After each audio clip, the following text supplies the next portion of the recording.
2 chapters today, and that would be Luna Lovegood and the Sorting Hat's new song. And I think the best way to do this is in 2 parts. Part 1, Thestrals. Harry can see them, and not because the death of Cedric Diggory. Okay, so we know from reading further on that the Thestrals only appear when you've seen somebody die. Only appear. Are only visible to you. They are always there, and you can only see them when you've seen death. So I think a lot of us just assumed that now that we're getting the description of Harry seeing them, that it was seeing Cedric die that has caused Harry to be able to see the Thestrals. And the thing is, that's not true. I will speak now from Goblet of Fire, from the very last chapter, in which the carriages are actually mentioned directly twice. Harry's trunk was packed, Hedwig was back in her cage on top of it. He, Ron, and Hermione were waiting in the crowded entrance hall with the rest of the 4th years for the carriages that would take them back to Hogsmeade Station. And then very specifically, Hermione turned away, smiling at the horseless carriages, which were now trundling towards them up the drive, as Crumb looked somewhat looking surprised but gratified, signed a fragment of parchment for Ron. Yeah, at the end of Goblet of Fire, Harry can't see the Thestrals. Which means that his perception of them is something caused between the end of 4th year and the start of 5th. And the only thing I could think of in this moment is the Bogart faking it.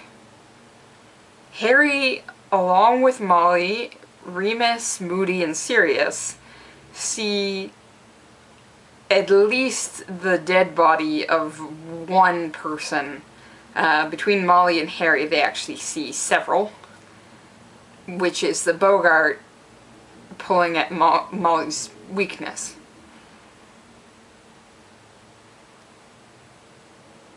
The thing with Cedric is that Harry's eyes were actually notably closed. He did not directly see Cedric die. He saw the light of the curse through his eyelids, but he never actually saw Cedric get hit with anything.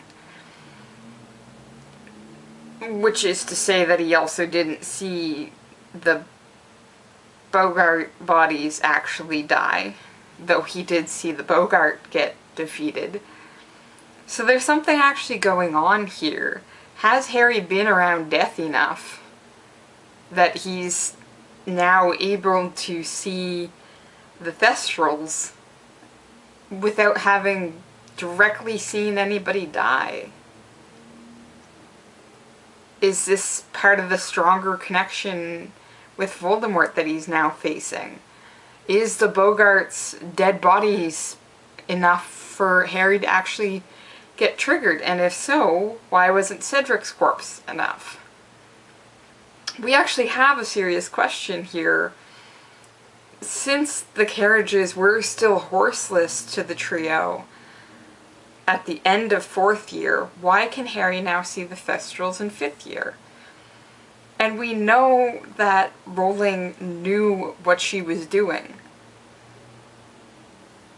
So I think she already had the Thestrals planned. It's a bit of a hole, and it's a question of, is this the state that Harry's mind is in? That he can now perceive these Thestrals because he is constantly staring death in the face. It's frightening. These things shouldn't be here.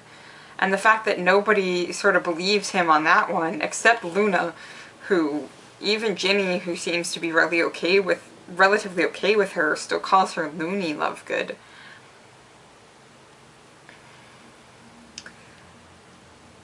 She can see them, but she doesn't really explain at this point in time, and I think this would be the point to explain. Part 2. Getting and disseminating information. AKA, we get actually a lot of different forms of how information is passed here in this set of chapters. The most obvious to us, of course, is the Sorting Hat's new song, which is very directly a warning to everybody to get their act together and stop hating each other, and seriously, if we could work together, we could handle this. So, like, again, rolling by including that, and I mean, it is a very long song. It is not, like, super tiny or anything. It actually goes on for 2 full pages. So it starts down here, and we've got all of this, and it ends here. So we've got 2.5 pages worth of song. So there is, this warning is needing to be taken seriously, not just by the people in the book, but also by us. It's also, again, pointing out to what we should be paying attention to throughout the rest of the book and these recent chapters. And that's the thing, is we actually have several different ways of disseminating information that are effective in a way that they fly under the radar. Like Umbridge, who has this bureaucracy drone that sounds, well, boring, but it's got some information in it, and she's memorized it, and everyone stops paying attention, and here's actually the important information, but no one's paying attention now, so I can't say I didn't warn you, because it's in the speech, but you're not paying attention. Like, Hermione pays attention, and she says, that was enlightening. They're like, you can't have enjoyed that. And she was like, no, it wasn't enjoyable, it was enlightening. Like, Hermione's pointing out that there's some key information here, and the fact is, she is backed in that moment by the rest of the professors, who are all listening intently. Because they, like Hermione, have figured out that this sort of bureaucracy drone from the ministry is actually going to give them the little warnings they need to figure these things out. Consider our term and conditions. None of us want to read all that because it's utterly boring.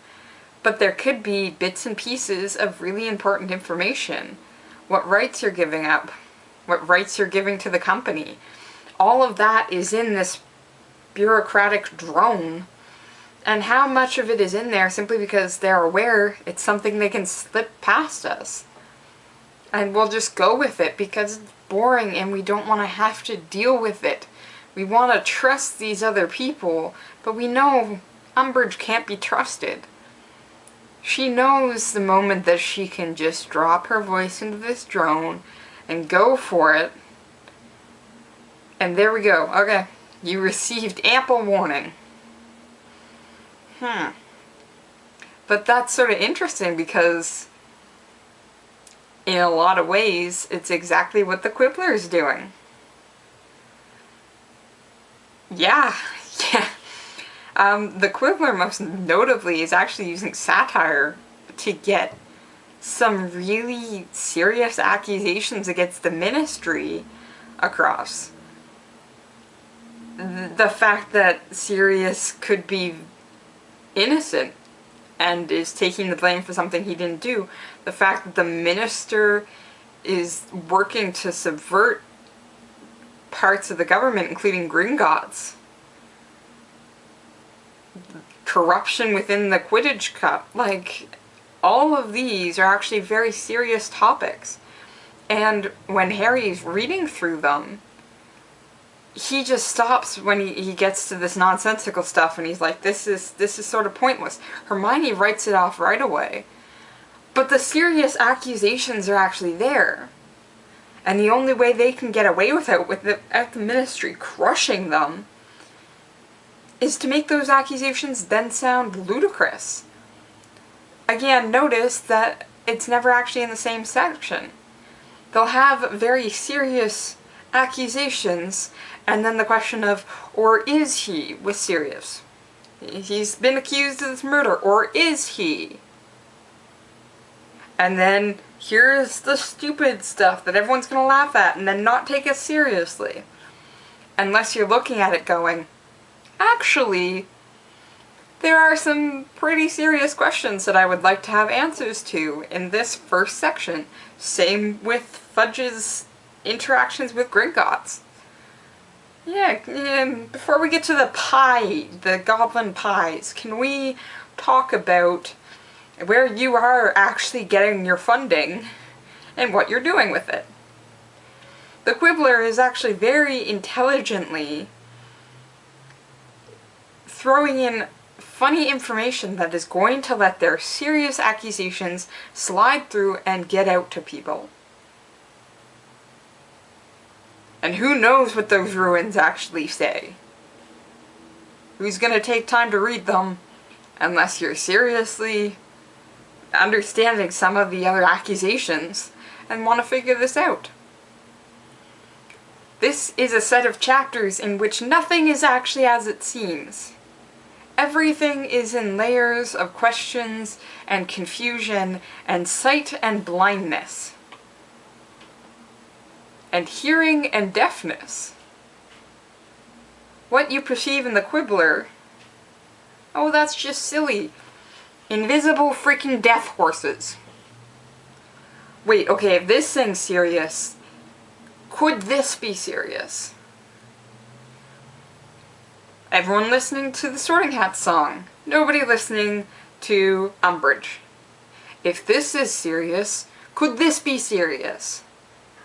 Everything is actually getting paired up to point out, hey, no, when you're writing moments off, those might actually be the moments to pay attention.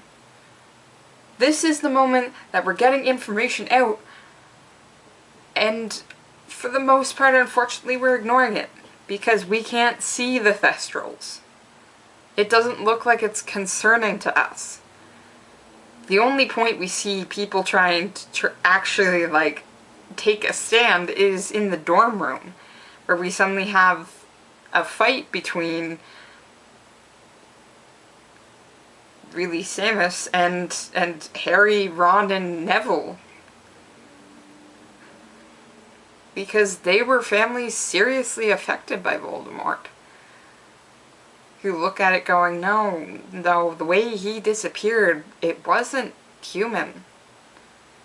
It wasn't death.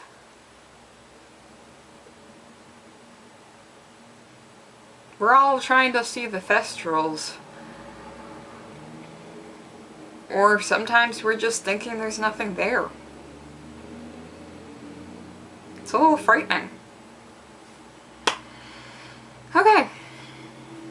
Well, we are aware of the Thestrals now. We're aware of the possibility of a whole lot more than Thestrals. So let's keep an eye out, even if something seems abnormally silly. Luna's very smart, and I don't think we should write her off right away. I'm gonna keep reading, and I hope you do too. See you next time.